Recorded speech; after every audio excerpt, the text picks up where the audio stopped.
La communauté internationale marque le 23 juin de chaque année la journée de la veuve, une occasion pour sensibiliser le public à la situation préoccupante de ces femmes particulièrement vulnérables en Afrique.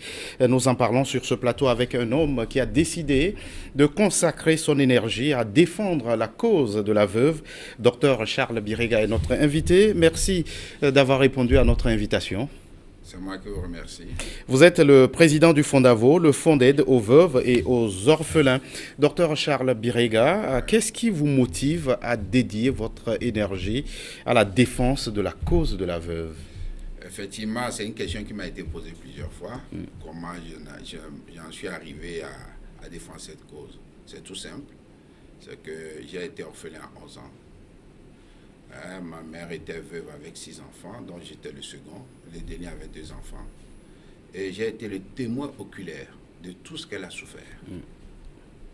Et je dis, bon Dieu, à 11 ans, vous savez, un enfant n'oublie pas. Hein.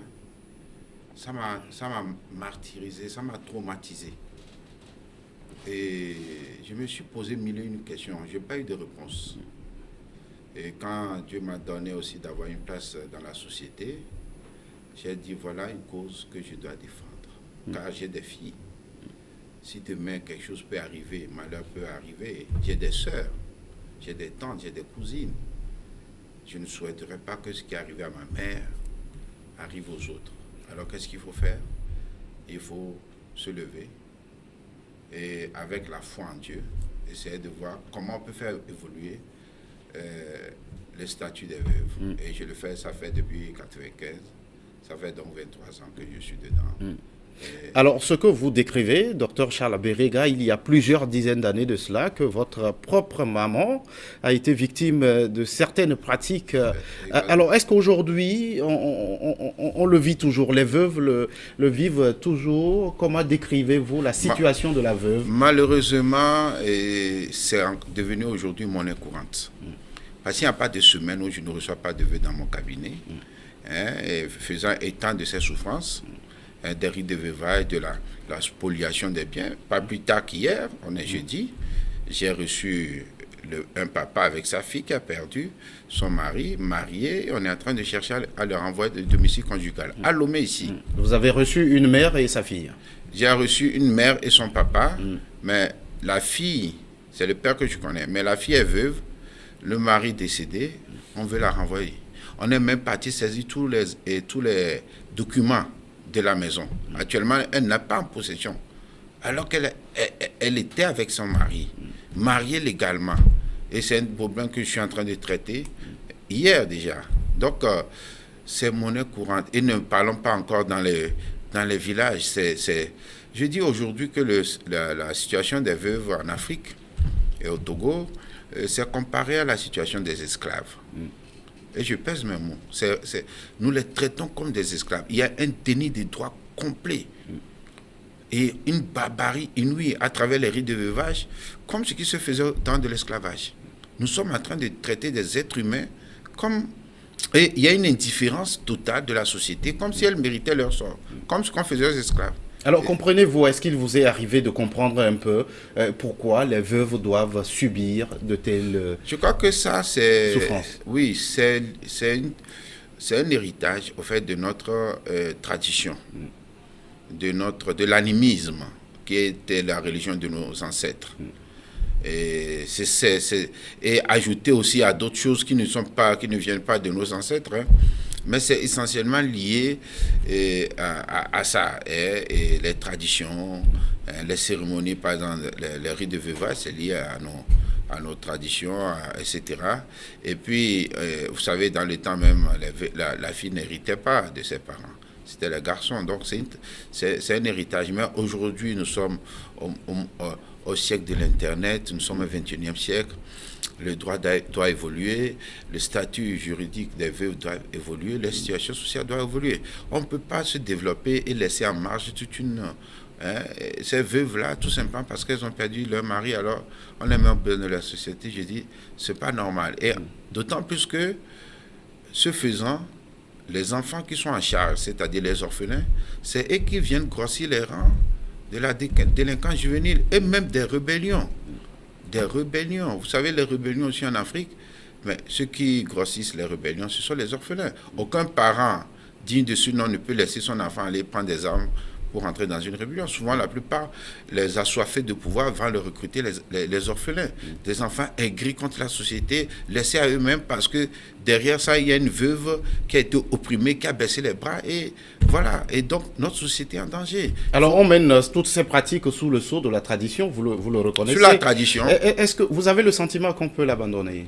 Oui, ça a évolué. Depuis 23 ans, il y a une évolution. D'abord, le statut juridique a évolué. Le Code des personnes et des familles qui a été promulgué en 2012 a amélioré tant soit peu le statut juridique des veuves.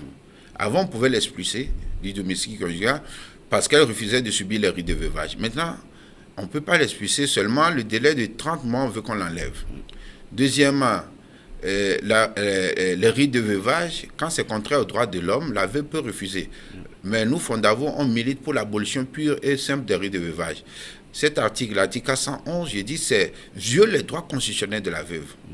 Parce que ce qu'on oublie, c'est que les rites de veuvage, c'est un coloret de notre religion qui s'appelle l'animisme. Or, la Constitution consacre que la République togolaise est une république laïque. C'est-à-dire que chacun est libre de choisir sa religion. Une chrétienne, une musulmane n'a rien à voir avec les rites de veuvage. Malheureusement, c'est ça la norme. Quand quelqu'un meurt, vous allez au village, tout le monde, on ne te demande même pas.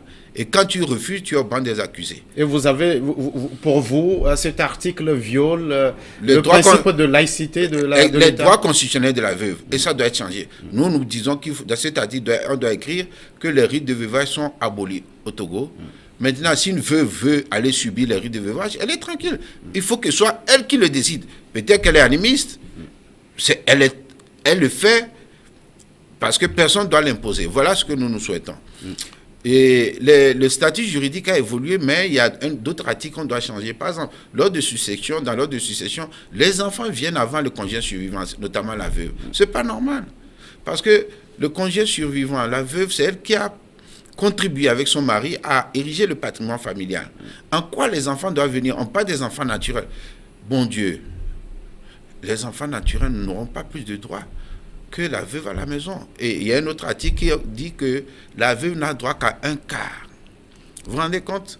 Elle qui a construit sa maison, a contribué à édifier le patrimoine familial, quand le mari décède, elle n'a droit qu'à un quart. Les 3 quarts pour les enfants, même si c'est un seul enfant. Mais je dis, si on garde ces articles-là, on va vers la dissolution du mariage au Togo. Les jeunes filles qui sont lettrées, qui sont au courant de ces articles, n'ont plus aucun intérêt à rentrer dans un foyer sous un régime de communauté de biens. Parce que demain, tu vas consacrer toutes tes ressources, toute ton énergie à ériger un patrimoine familial, et demain, qu'est-ce qu'on va faire? Tu n'auras que le quart. Mais qu'est-ce qu'elle va faire? Elle va ériger son patrimoine à côté. Et vous savez, nous les hommes, quand une femme fait ça, c'est comme elle veut te quitter. Docteur Charles Biémeta, vous vous occupez aussi des orphelins. Est-ce que vous imaginez aussi la situation contraire, où après le décès du mari, la veuve va spolier les biens de son défunt mari au détriment des orphelins? Dans ce cas, on peut améliorer le code en disant la veuve reste, hérite tout, mais en précisant qu'elle doit prendre soin des enfants. On peut l'écrire, mais ne pas la déposséder au détriment des enfants. On peut aussi lui imposer l'obligation de prendre en charge les enfants. On peut l'écrire. C'est-à-dire, elle aussi, elle ne doit pas expulser les enfants de la maison. Tout ça, il faut le faire. Mais ici, en voulant protéger les enfants, on fait de la veuve une victime. C'est ce qu'on ne veut pas. Surtout, souvent, on l'a fait victime parce qu'on dit qu'elle est sorcière. C'est elle qui a tué son mari. Alors, et souvent, c'est le cas. Et c'est ce qu'on dit. Je sais qu'il y a des sorcières, comme il y a des sorciers. Je ne suis pas naïf, mais ce n'est pas le cas de la majorité. Une femme qui a eu 6 enfants, comme ma mère, avec mon père. On a traité ma mère aussi de sorcière. Encore qu'on une ne peut chrétienne, pas prouver la une chrétienne fervente. Un tribunal, qui a on failli, ne peut pas parler de la sorcellerie. Non, mais encore, comment prouver ça? Et comme je dis, donc je pense qu'on peut trouver un article pour dire la veuve reste chez elle avec les enfants. Et que la veuve reste là-bas jusqu'à mort s'en suive. Et après, les enfants peuvent hériter. Mais en aucun cas, l'expulser au bout de 30 mois. Il y a un autre article aussi qui oblige la veuve Ah oui, l'ordre de succession. C'est-à-dire les enfants viennent avant... Avant la veuve. Ah, exactement. Donc nous voulons que ce soit aboli, le quart aussi. Et moi, je suis en train de faire la comparaison au niveau mondial. Je ne trouve pas où on a trouvé ce quart-là. Mais pourquoi pas la moitié, bon Dieu? Bon, on donne le quart à une veuve. Mais pourquoi pas la moitié? Imaginez une veuve qui a une seule fille avec son mari. La fille prend 3 quarts, la maman un quart. Sa fille a plus de droits qu'elle. Mais c'est une aberration. Et je vais vous dire, moi je suis un croyant. Sur le plan spirituel, je vais vous dire, Exode 22, 22 dit, si vous opprimez les veuves, je rendrai vos femmes veuves. Ce que nous faisons à nos veuves, mais le Togo, l'Afrique ne peut pas être béni. C'est la source de... Nous attirons vers nous des malédictions. Si nous voulons que Dieu bénisse le Togo, parce que l'Afrique a toutes ses richesses, pourquoi nous n'avançons pas? Parce que nous maltraitons les veuves. Jacques 1, verset dit que la vraie religion devant Dieu consiste à s'occuper des veuves orphelins et à se prémunir des cieux du monde. La vraie religion, pure sans tâche. C'est la manifestation d'un homme qui a foi en Dieu. Oui, mais dans ce cas, ceux qui croient en Dieu, on sait que la Bible, c'est la parole de Dieu. Pourquoi, bon Dieu, ne voulons pas faire évoluer ce statut? Maintenant, et j'ai même dit, j'étais à l'Assemblée quand on adoptait le code. Certains m'ont dit, oui, vous savez, si on fait ça, les veuves vont tuer leur mari pour leur bien. Je dis bien, ok, on met dans l'article que si la preuve est faite qu'une femme a tué son mari pour devenir veuve joyeuse, alors là, on la déshérite complètement. On peut l'écrire. Mais c'est pas cet argument, on met ça devant et puis toutes les veuves en souffrent. Ces veuves, vous les recevez chaque semaine dans votre cabinet. Elles vous racontent leur calvaire, leur chemin de croix. Oui. Alors comment réagissez-vous? Que faites-vous concrètement? Des fois, je pleure. Je pleure. Les pleurs seuls suffisent? Non, j'apporte des soutiens. Alors, ce que Fondavo fait depuis 23 ans, nous avons commencé à Niamtougou, où j'ai pris en charge 40 orphelins et 60 veuves. Nous prenons en charge les frais scolaires entièrement parce qu'ils n'ont pas d'autres ressources. Donc nous avons des enfants aujourd'hui qui ont le master, qu'on a pris en classe de 6e, 4e, et aujourd'hui il y a un qui est gendarme, etc. Donc c'est une prise en charge complète. Rentrée scolaire, on fait des kits, les soins pharmaceutiques, quand ils sont malades, vous êtes obligés parce qu'il n'y a personne. Donc vous prenez en charge, et donc c'est une prise en charge quotidienne. Et les veuves, nous leur donnons des microcrédits aussi pour faire des activités génératrices de revenus. Nous les soignons. J'ai 2 médecins, une infirmière, et 2 infirmiers, une infirmière et un médecin. Le docteur Tademana de la clinique Saint-Sauveur, que je remercie. À tout moment, il est disponible pour prendre des soins. Je vous donne un exemple. On m'avait appelé qu'une veuve de notre association ne parlait pas. C'est-à-dire que on l'appelle, elle ne répond pas. J'ai envoyé la chercher, on l'a amenée à l'hôpital. On a dépensé près de 1 million pour la sauver. Aujourd'hui, elle est vivante et elle est avec ses enfants. Sa fille vient d'accoucher. Vous voyez? Alors, cela fait donc, plus de... c'est une prise en charge complète. Mais j'enseigne les veuves à garder leur dignité, à ne pas devenir des mendiantes. Donc, on a trouvé du travail pour celles qui font le travail.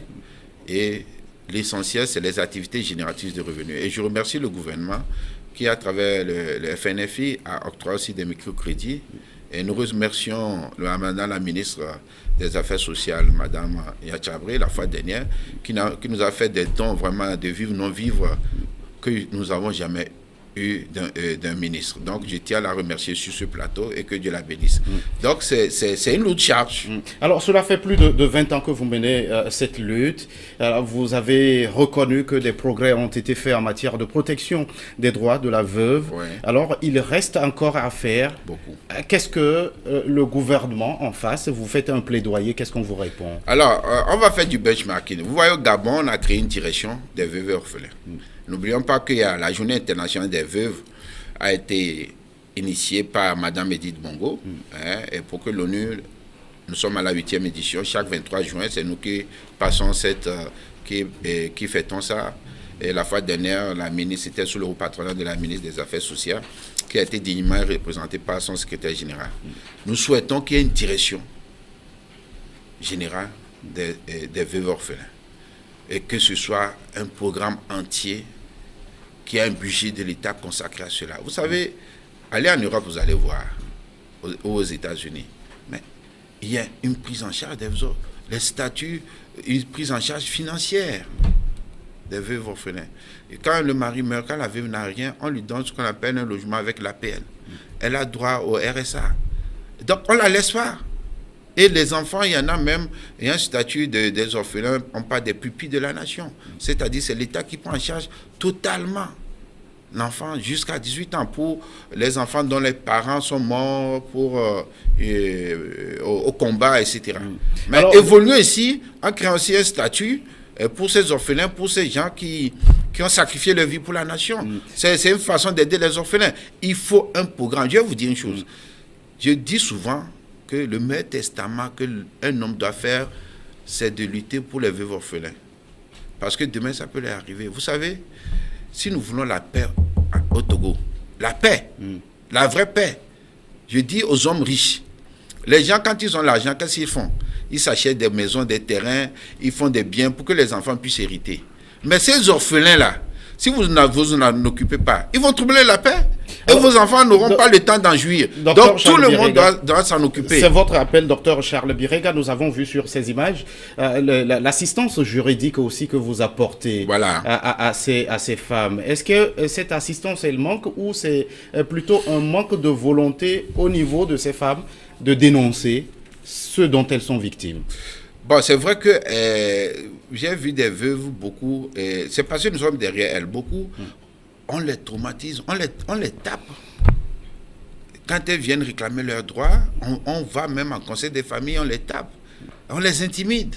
Mais il y en a des courageuses, quand elles viennent, nous avons des avocats et nous avons Maître Nabédé qui gratuitement, je dis bien gratuitement, plaide pour nos veuves. Et on gagne. La fois dernière, il y a eu des témoignages. On a pris un garçon à une veuve dans un village qu'on voulait transformer en féticheur, en Hounon. Mais grâce à elle, on a retiré l'enfant. Et le droit, il y a une qu'on voulait expulser du domicile conjugal. On lui a donné un acte d'huissier donnant 3 mois de partir. Quand Maître Nabédé s'est pointé, l'affaire a été enterrée. Donc, nous sommes en train de le faire. Ce que je dis aux veuves, de prendre courage, de prier. Dieu est là. Il est le mari des veuves et le père des orphelins.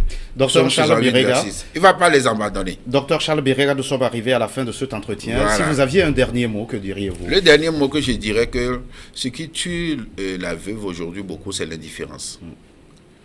Je demande à tous mes concitoyens de ne pas se taire devant cette cause. Quand on maltraite une veuve, ce que vous pouvez faire, c'est de vous dresser et dire non, c'est pas bon. Alors nous avons fait un pamphlet que le ministère va distribuer, dans des affaires sociales va distribuer, mais nous allons bientôt demander au ministère de la Sécurité pour qu'on mette dans tous les commissariats les gendarmes. S'il vous plaît, s'il veut viennent à vous, portez-la secours. Ne la traitez pas de sorcière. Parce que vous en avez la preuve. Et encore, comment prouver? Mais je dis à tous mes concitoyens, venez au secours des orphelins et des veuves. C'est une cause noble, c'est une cause divine. Et il y a beaucoup de bénédictions et de protection derrière. C'est l'appel du docteur Charles Birega, président du Fondavo, le fonds d'aide aux veuves et aux orphelins. Merci aussi à vous qui êtes restés à notre compagnie. À très bientôt. Merci.